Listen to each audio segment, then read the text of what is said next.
Bisa masuk surga lewat neraka aja udah syukur. Masuk surga lewat neraka aja udah alhamdulillah gitu. Lah kita kudu masuk neraka terus abadan abada gitu selama-lamanya. Allah. Sampai Imam Ghazali aja dia ngeri, dia bilang fa'yu galbin yahtamil dalik. Coba ente cari kata Imam Ghazali, hati mana yang bisa menampung, bisa nanggung beban berat kayak begitu.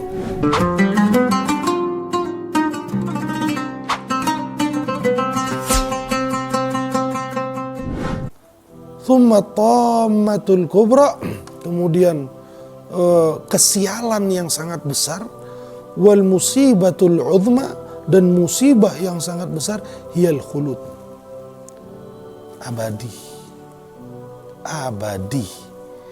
Idh law kana al-amr ala kulli hal munqati'an lakana hayyinan. Segala sesuatu kalau bisa terputus, terbatas, itu bisa ringan. Misalkan ente sakit nih, ente sakit sekarang. Itu bahkan sampai ada anak nyaksin ada orang kena penyakit ya. Ada orang kena penyakit bertahun-tahun sampai dia meninggal karena penyakit itu. Itu keluarganya di sisi lain sedih karena meninggal, di sisi lain senang, tenang. Kenapa? Mereka bilang sama ini orang. Dia bilang tuh sama tuh mayat, alhamdulillah kamu gak ngerasain sakit lagi, kamu gak tersiksa lagi, selesai akhirnya waktu sakitnya gitu.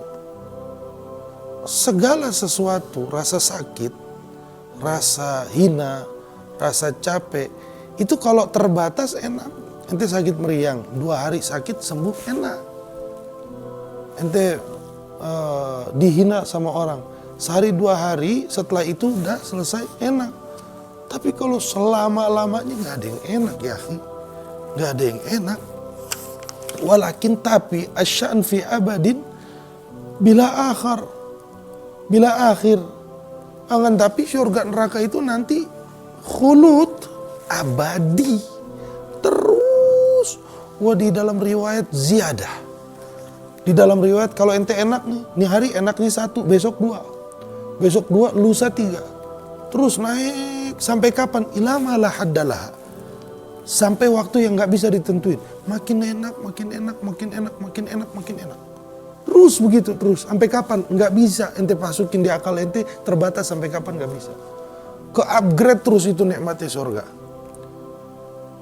Tapi kan masalahnya Allah nggak nyiptain surga doang. Ada nih barang satu lagi, an-nar, ada neraka. Sifatnya huwa, sifatnya sama surga. Cuma bedanya kalau surga nikmat, kalau neraka azab. Bedanya tuh barang aja. Dalam neraka, wah kalau udah kena khulud sih ya, kalau udah kena abadi di dalam neraka, na'udzubillah min dzalik, na'udzubillah min dzalik. Bisa masuk surga lewat neraka aja udah syukur. Masuk surga lewat neraka aja udah alhamdulillah begitu. Lah kita kudu masuk neraka terus abadan abada begitu selama-lamanya. Allah. Sampai Imam Ghazali aja dia ngeri, dia bilang fa'yu galbin yahtamil dalik. Coba ente cari kata Imam Ghazali, hati mana yang bisa menampung, bisa nanggung beban berat kayak begitu. Siapa yang kuat model begitu? Bayangin, azab ringannya aja neraka kan, Allah. Waziyadah lagi. Besok lebih sakit, lusa lebih sakit, seterusnya lebih sakit. Kadang kalau ngeliat begini, ya Allah, mending gue jadi anjing, mending gue jadi hewannya, mati selesai jadi debu kelar. Tapi Allah Subhanahu wa ta'ala bukan berarti menjadikan kita seorang muslim, seorang mukmin terus Allah bodoh amat gitu. Enggak. Allah jadikan kita manusia, Allah kasih akal. Setelah Allah kasih akal, Allah kasih iman. Artinya pada akhirnya Allah itu sebenarnya nggak pengen kita masuk neraka. Makanya Allah kasih kita iman. Kita bajingan kayak apapun, tetap iman itu sama Allah dipertahankan di dalam kita punya hati. Makanya yang syukur. Berapa banyak jutaan triliun orang di luar sana yang belum kesentuh iman hatinya. Wahum min ummati Muhammad. Wah mereka umatnya Nabi Muhammad gitu. Kif.